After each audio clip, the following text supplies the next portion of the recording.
फितरतें सब इंसानी थीं, फितरती ही था वो रब। खून ए खुद से सनी तलवारें थीं, खेले हुकूमत था सब।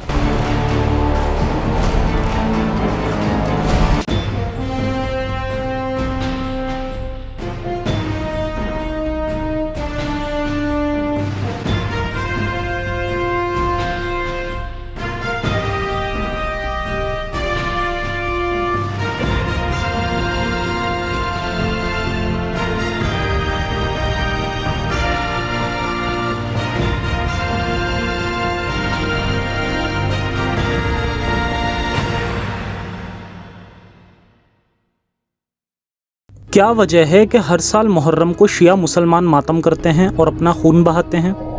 असल में ये वो वाक़या है जिसमें मोहम्मद साहब के मरने के बाद उनके प्यारे सहाबा यानी उनके साथी आपस में बुरी तरह लड़े खलीफा बनने के लिए। खलीफा यानी मोहम्मद साहब का सक्सेसर यानी उत्तराधिकारी, जो उनके बाद मुसलमानों का रहबर बनता और पूरे अरब सल्तनत पर राज करता। क्योंकि मोहम्मद साहब की मौत से पहले करीब लाखों लोग इस्लाम कबूल कर चुके थे और यही वो वक्त था जब मुस्लिम हुकूमत पाने के लिए आपस में बुरी तरह लड़े थे।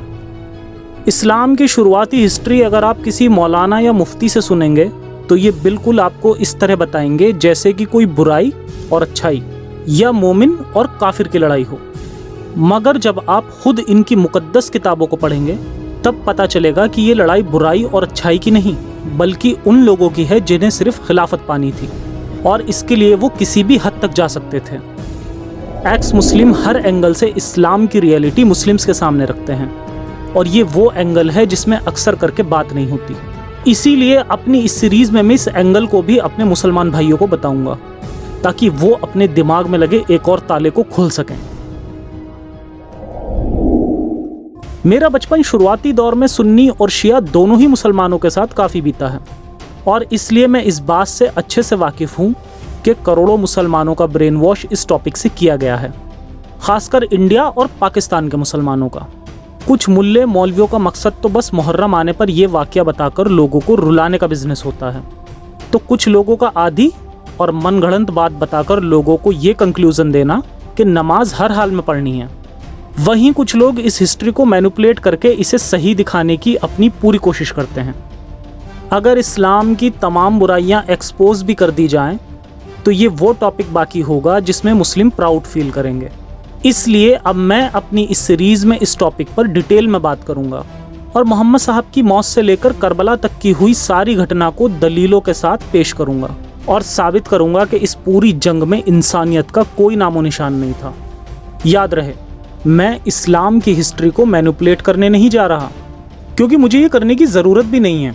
मेरा मानना है कि खुद इस्लामिक किताबें ही इस्लाम के झूठे मज़हब होने की गवाही दे रही हैं। हमें बस उन्हें पढ़ने की ज़रूरत है। ना ही मेरा इंटेंशन किसी भी तरह से शिया और सुन्नी लोगों के बीच की दरार को गहरा करना है, बल्कि मेरा मकसद इनके बीच यूनिटी लाना है और इन्हें बताना है कि आप दोनों की ही बुनियाद खोखली है। अब इस कहानी को शुरू से समझने की कोशिश करते हैं कि ये कॉन्फ्लिक्ट कहाँ से शुरू हुआ। नंबर 1, नबी का आखिरी हज। नबी ने अपनी ज़िंदगी के आखिरी साल 10 हिजरी 632 ईस्वी में अपना आखिरी हज किया, जिसे हज्जतुल विदा कहा जाता है। इस हज में नबी के साथ करीब 1.25 लाख मुसलमान उनका साथ दे रहे थे। इस मौके को उनकी ज़िंदगी का एक अहम लम्हा माना जाता है, जिसमें उन्होंने लाखों लोगों को अपना एक लंबा खुतबा दिया और फिर कुरान की आखिरी आयत अल यौमा अकमलतुम लकुम दीनकुम उन पर नाजिल हुई। आज मैंने तुम्हारे दीन को तुम्हारे लिए मुकम्मल कर दिया है और अपनी नेमत तुम पर पूरी कर दी है और तुम्हारे लिए इस्लाम को तुम्हारे दीन धर्म की हैसियत से कबूल कर लिया है। बस इस मौके पर इस्लाम कंप्लीट हो गया था और असल कॉन्फ्लिक्ट यहीं से शुरू हुआ, क्योंकि इस हज के बाद से नबी को अपने गले में जहर का असर महसूस होना शुरू हो गया और बस कुछ अरसे बाद नबी की वफ़ात भी हो गई थी। इस हज से करीब 7 साल पहले 3 हिजरी 625 ईस्वी को भी नबी ने अपने सहाबा से एक गज़ब की बात बोली। मुझे डर नहीं है कि तुम मेरे बाद मुशरिक हो जाओगे, लेकिन मुझे डर है कि तुम दुनियावी मालो दौलत के लालच में आ जाओगे और आपस में ही एक दूसरे को कत्ल करने लगोगे और फिर तबाह बर्बाद हो जाओगे जैसे तुमसे पहले के लोग तबाह हुए। नबी को जिस बात का डर था वो दोनों काम हुए। सहाबा मुशरिक भी बन गए जैसे रिद्दा वॉर اور जंग यमामा का वाक़या, और उनके सहाबा खिलाफत की लालच में आकर आपस में बुरी तरह लड़े भी। नंबर 2, गदीर कुंभ। खैर, ये नबी का आखिरी हज था जिसके बाद वो मक्का से वापस मदीना जा रहे थे। तभी उस सफ़र में वो बीच में ही गदीर कुंभ नामी जगह में रुक गए।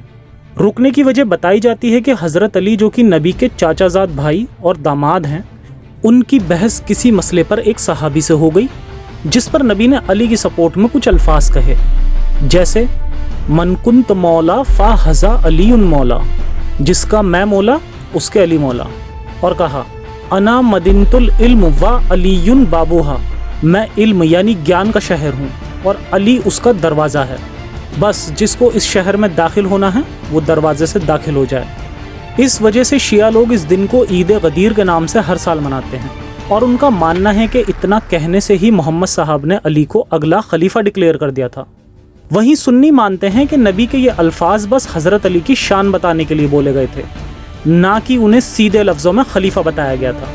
और अगर नबी को खलीफा डिक्लेयर करना होता तो हज के वक्त ही बता देते, क्योंकि हज के दौरान सहाबा की ज़्यादा तादाद उनके साथ थी। मगर शॉकिंग फैक्ट ये भी है कि सुन्नियों की ही तारीख की किताब में ये भी मिलता है कि उस वक्त नबी ने अपना खलीफा डिक्लेयर बिल्कुल साफ अल्फाज में कर दिया था, मेरा भाई, मेरा जानशीन और मेरा सक्सेसर यानी उत्तराधिकारी तुम्हारे बीच में है, इसकी बात सुनो और इसकी इताअत भी करो।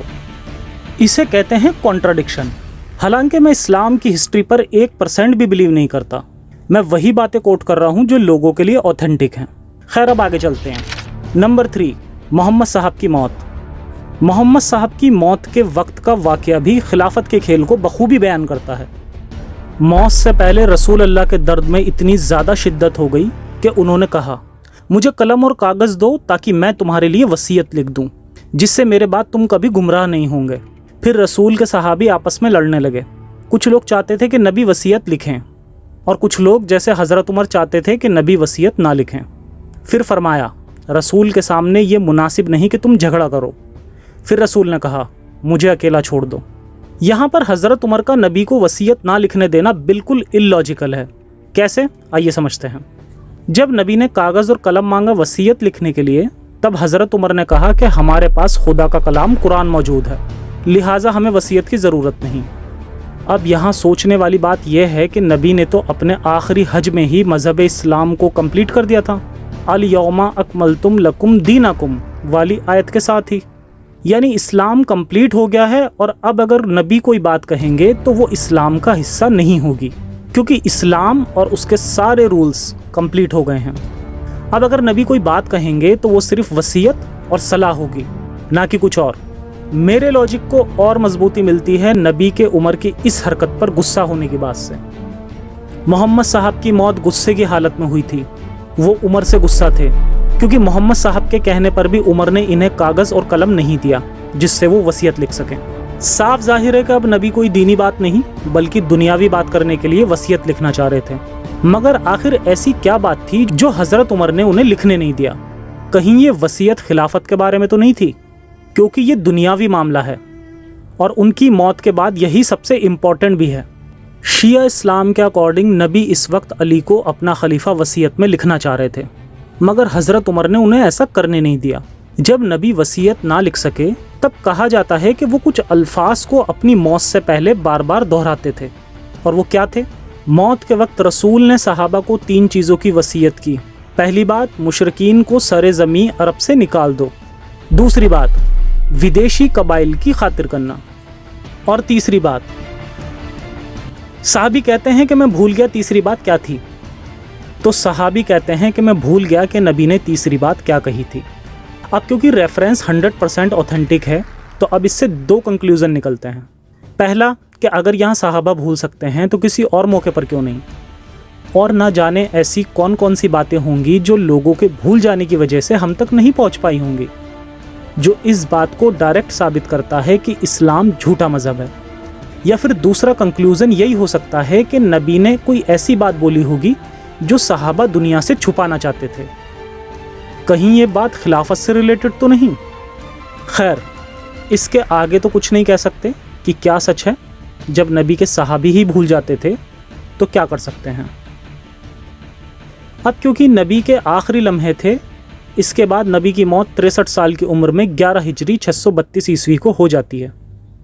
नबी की मौत के बाद कहा जाता है कि उनकी डेड बॉडी 2 से 3 दिन तक सड़ती रही और सहाबा के लिए उनको दफनाने के अलावा एक और भी ज़रूरी काम था, और वो था सकीफ़ा नामी मुकाम पर नेक्स्ट खलीफा कौन होगा ये डिस्कस करना। और इसी दौरान हज़रत अली और कुछ बनु हाशिम जो कि कुरैश कबीले का हिस्सा है, उसके लोग नबी के कफन दफन में बिजी थे, तो इसलिए हज़रत अली सकीफ़ा नामी जगह पर नहीं आ सके खुद को नॉमिनेट करने के लिए। नंबर 4, अबू बकर की खिलाफत। वहीं इसी दौरान सकीफ़ा में अंसार लोग यानी मदीना के लोग ये डिमांड कर रहे थे कि 2 खलीफा मुकर्रर किए जाएं, एक अंसार की तरफ से और दूसरा मुहाजिरीन यानी जो मक्का से मदीना एमिग्रेट होकर आए हैं, जिसके लिए कहा गया कि इब्ने मसूद ने कहा कि जब भी अल्लाह के रसूल किसी को हाकिम चुनते तो हमेशा एक शख्स अंसार में से और एक शख्स मुहाजिरीन में से चुनते थे। इसीलिए अंसार के लोगों ने भी गुजारिश की कि 2 खलीफा चुने जाएं। फिर उमर इब्न बिन खत्ताब उनके पास आया और कहा, अंसार क्या तुम नहीं जानते कि अल्लाह के रसूल अपने मर्ज वफात में अबू बकर को नमाज के लिए लोगों का इमाम बनाते थे? क्योंकि हज़रत अबू बकर नमाज के लिए चुने गए थे और बाकियों के मुकाबले उनकी उम्र भी ज़्यादा थी, इसीलिए उन्हें 58 साल की उम्र में 11 हिजरी 632 ईस्वी में खलीफा चुन लिया गया। हज़रत मोहम्मद की मौत के बाद काफ़ी लोगों ने इस्लाम को छोड़ दिया था और काफ़ी लोगों ने मोहम्मद साहब की तरह झूठा नबूवत का दावा करके ख़ुद को नबी घोषित कर दिया था, और अब उनके हज़ारों फॉलोअर्स भी बनते जा रहे थे। तो इसीलिए अबू बकर ने उन्हें कई जंगों जैसे रिद्धा और यमामा की लड़ाई में हरा दिया, क्योंकि मोहम्मद साहब की तरह उनके भी हज़ारों फॉलोअर्स बन गए थे। जिससे ये बात भी साफ़ हो जाती है कि उस वक्त के अरब के लोग बहुत जाहिल थे, उन्हें तो बस अपने ऊपर कोई लीडर चाहिए ही था। बस फ़र्क यह है कि वो ज़्यादा टाइम तक पनप नहीं पाए। अबू बकर के खलीफा बनने के बाद कई सारे ऐसे लोग भी थे जो अबू बकर को अपना खलीफा ना मानकर हज़रत अली को अपना खलीफा मानते थे, जैसे बिन अस्वाद, अबू ज़र गफ़ारी, सलमान फ़ारसी और मोहम्मद साहब के चचा अब्बास इब्न अब्दुल मुत्तलिब और चंद थोड़े से लोग। अकॉर्डिंग टू शिया इस्लाम वो मानते हैं कि हज़रत अली से पहले जितने भी खलीफा बने सब अपनी ज़ोर ज़बरदस्ती से बने, बल्कि उनके यहाँ तो खिलाफत की कॉन्सेप्ट की जगह इमामत का कॉन्सेप्ट है, जिसमें इनके टोटल 12 इमाम हैं। नंबर 5, फ़ातिमा की मौत। अली और उनके फॉलोअर्स अपने दावे में डटे रहे, जिसमें से अक्सर करके ख़ुद मोहम्मद साहब के ख़ानदान वाले ही थे, जो अली को अपना खलीफा तस्लीम कर चुके थे बजाय अबू बकर के। जब अली और उनकी टोली को सकीफ़ा में जो कुछ हुआ उसके बारे में पता चला, तब उसके बाद से अली और उनके सपोर्टर्स हज़रत फ़ातिमा के घर में जमा होने लगे। अबू बकर और उमर अली के दावों से पूरी तरह वाकिफ़ थे और उन्हें अली के साथियों से डर लग रहा था, इसीलिए अबू बकर और उमर ने उन्हें मस्जिद में बुलाया अबू बकर की बैत करने के लिए, मगर अली ने साफ इनकार कर दिया, और इसलिए अबू बकर और उमर के हुक्म पर सैनिकों ने हथियारों के साथ हज़रत फ़ातिमा के घर को घेर लिया और इन्होंने धमकी दी कि अगर अली और उनके साथियों ने बाहर आने से इनकार कर दिया तो इस घर को आग लगा दी जाएगी। ये मंजर बहुत भयानक बन गया और हज़रत फ़ातिमा बहुत गुस्सा हो गई। ये दलील भी सुन्नियों की तारीख़ और हदीस दोनों ही किताबों में मौजूद है और कई जगह रिपीट हुई है। अब यहाँ से शिया और सुन्नी का अपना एक अलग मसला है कि इसी मौके में हज़रत उमर ने हज़रत फ़ातिमा का घर जला दिया था और घर के दरवाजे को तोड़ दिया था, जिसके बाद हज़रत फ़ातिमा का इंतकाल हो जाता है। इस पर मैं ज़्यादा डिटेल में नहीं जाऊँगा, लेकिन ये ज़रूर दिखाना चाहूँगा। हज़रत फ़ातिमा का इंतकाल 27 साल की उम्र में 11 हिजरी 632 ईस्वी में हुआ था और मदीना में जन्नतुल बकी के कब्रिस्तान में कहीं चुपचाप बगैर किसी निशान और पहचान के उनके शोहर हज़रत अली ने उनको दफनाया था और यही उनकी वसीयत थी। यहाँ ना जाने क्या वजह हुई कि हज़रत फ़ातिमा का इंतकाल महज 27 साल की उम्र में हो जाता है, वो भी उसी साल जिस साल उनके वालिद हज़रत मोहम्मद का इंतकाल हुआ था। और वो अबू बकर से भी नाराज़ थी, क्योंकि अबू बकर ने इन्हें नबी के मरते वक्त जो माल और दौलत छोड़ गए थे, हज़रत अबू बकर ने उन्हें उसमें से कोई भी हिस्सा नहीं दिया था और सारा माल खैरात कर दिया था। शायद इसीलिए हज़रत फ़ातिमा नाराज़गी की हालत में वफ़ात पा जाती हैं। खैर, हम अपने खिलाफत के मौजू पर वापस आते हैं। शुरुआती वक्त तक हज़रत अली ख़ुद को खिलाफत का हकदार मानते थे, मगर कुछ वक्त बाद उन्होंने भी अबू बकर की बैत कर ली। अली ने अबू बकर की बैत शुरुआती 6 महीने तक नहीं की, यानी जब तक हज़रत फ़ातिमा ज़िंदा थी। उनकी मौत के बाद और अरब कबीलों के बीच बगावत फूट पड़ने के बाद अली को अबू बकर के साथ सुलह करने पर मजबूर होना पड़ा। अब ऐसा नहीं है कि ये वीडियो और वाक़या मैंने शियाइज़्म के फेवर में प्रेजेंट किया है। अब तक जितनी भी दलीलें दी हैं वो सारी सुन्नी इस्लाम की ऑथेंटिक बुक से ही दी गई हैं, क्योंकि शिया और सुन्नी दोनों में ही सेम वाक़या बयान किया गया है। बस फ़र्क यह है कि सुन्नी स्कॉलर्स आम तौर पर इन बातों को आवाम के सामने नहीं लाते।